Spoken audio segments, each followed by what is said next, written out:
جنگ عظیم دوئم جنگ عظیم اول سے قبل جرمنی بہت طاقتور ملک تھا، مگر جنگ کے اختتام تک وہ کمزور ہو چکا تھا اور پھر فرانس، برطانیہ اور روس جیسے ممالک نے امریکی مدد سے اسے مزید کمزور اور کمتر کر دیا تھا، اور وہ 1919 سے 1930 تک ایک شکست خوردہ ملک کی طرح چلتا رہا۔ ہٹلر کے اقتدار میں آنے کے بعد جرمنی ایک بار پھر طاقتور ملک کے طور پر ابھرنے لگا، اور پھر ہٹلر نے برطانیہ، روس اور فرانس سمیت دیگر ممالک کی جانب سے عائد کردہ پابندیوں کا جواب دینے کے لیے 1938 میں طاقت اور جارحیت کا مظاہرہ کرنا شروع کر دیا۔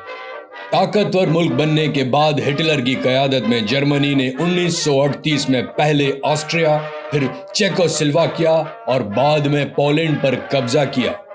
جرمنی کی اس جارحیت کو عالمی قوانین کی خلاف ورزی قرار دیا گیا، کیونکہ جرمنی نے جنگ عظیم اول میں شکست کے بعد ایک معاہدے پر دستخط کیے تھے کہ وہ کسی بھی ملک پر حملہ آور نہیں ہوگا، لیکن پولینڈ پر حملہ کرنے کے بعد برطانیہ نے اس کے خلاف جنگ کا اعلان کیا، اور یوں ستمبر 1939 میں جنگ عظیم دوئم کا آغاز ہوا۔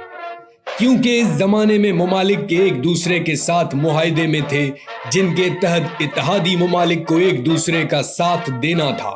اس لیے یہ جنگ بھی جنگ عظیم اول کی طرح کئی ممالک کے درمیان لڑی گئی،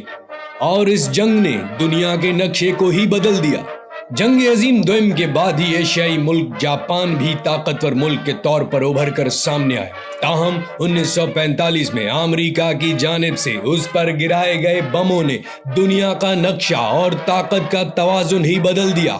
جنگ عظیم دوئم کے خاتمے پر 1945 سے پہلے طاقت میں رہنے والے برطانیہ، جاپان، اٹلی، جرمنی اور فرانس جیسے ممالک سمیت سب ممالک کمزور ہو گئے، اور امریکہ اور روس نئی طاقت بن کر ابھرے۔ اس جنگ نے اس وقت کسی نہ کسی طرح دنیا کے 50 سے زائد ممالک کو متاثر کیا، اور اس سے لگ بھگ 2 کروڑ افراد ہلاک ہوئے، کروڑوں افراد زخمی ہوئے، اور لاکھوں افراد کو ایک سے دوسرے ملک ہجرت کرنا پڑی۔